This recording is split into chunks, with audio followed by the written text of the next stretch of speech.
Hello, I'm Pastor Jeremy Combs, and we're going to pause for a proverb. Let's go. We finish out Proverbs chapter 6 with verse number 35. He will not regard any ransom, neither will he rest content, though thou givest many gifts. Did you ever steal something and then have to go and repay the owner or make what we would call restitution? For many of us, it was probably the cheap candy by the checkout counter that we grabbed, and then mom caught us when we got home, and then she marched us back to that store so that we could both confess and make payment for the item in which we stole.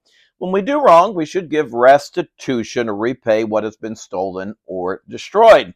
In fact, the Bible does not even say we should just give fair market value back in return, but that we should pay back even more. That's found in Exodus 22 and also Luke chapter 19. But how can a man make restitution for something that would be priceless?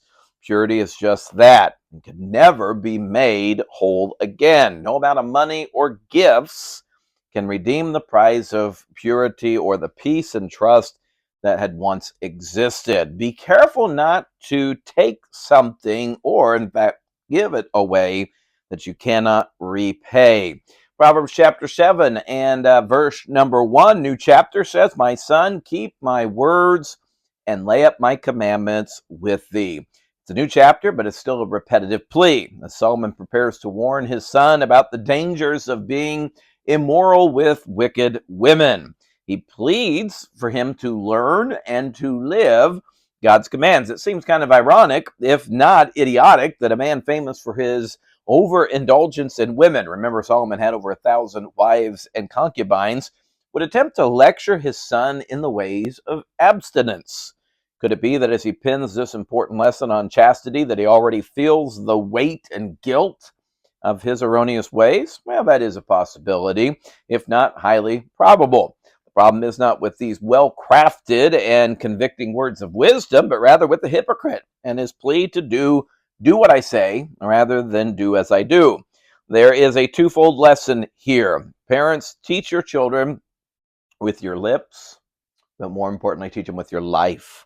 Live God's principles before them. Children must learn and live wisely, regardless of how their parents live. God can help us both to accomplish this very difficult deed. Verse number 2, keep my commandment and live. My law as the apple of thine eye. A commentator by the name of Derek Kidner says it this way: it is shown once more that the best advice is useless against strong temptation unless it is thoroughly taken to heart and translated into habits. This chapter, though largely about the whore and her words, begins with the counteroffer, which is coming from wisdom. We're reminded of the importance of the day in, day out importance of living a godly, wise life, because we never know when the wiles of this world and the wolves of this world will come howling. First, they must be practiced. What good is God's word if it only goes in one ear and then comes out the other? How have we not all experienced barren times in our Christian life, even though we were still very much present in church week in and week out? The missing link in the chain of Christian fervor is the absence of application. Then we are commanded to prioritize God's word. Our lives should be what he loves. So make God's word the apple of your eye today. Let's look at one more verse, verse 3. Bind them upon thy finger, write them upon the table of thine heart. It's amazing the task we can perform day in and day out without even thinking. For instance, buttoning your shirt, applying your makeup, shaving your face. Can you remember when you first started? We could probably all remember the horror when you buttoned up your shirt and you found one buttonhole left and no button. Well, why did these errors or problems arise? Well, you were probably just getting started. You were learning.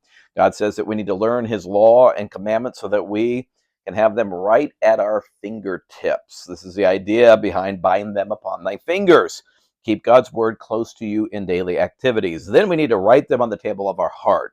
God's word should be read and lived so often in our lives that we just do right, in some cases without even thinking. In other words, make God's word a habit in your life. Habit building requires repetition and time. So Get started today with some healthy habits.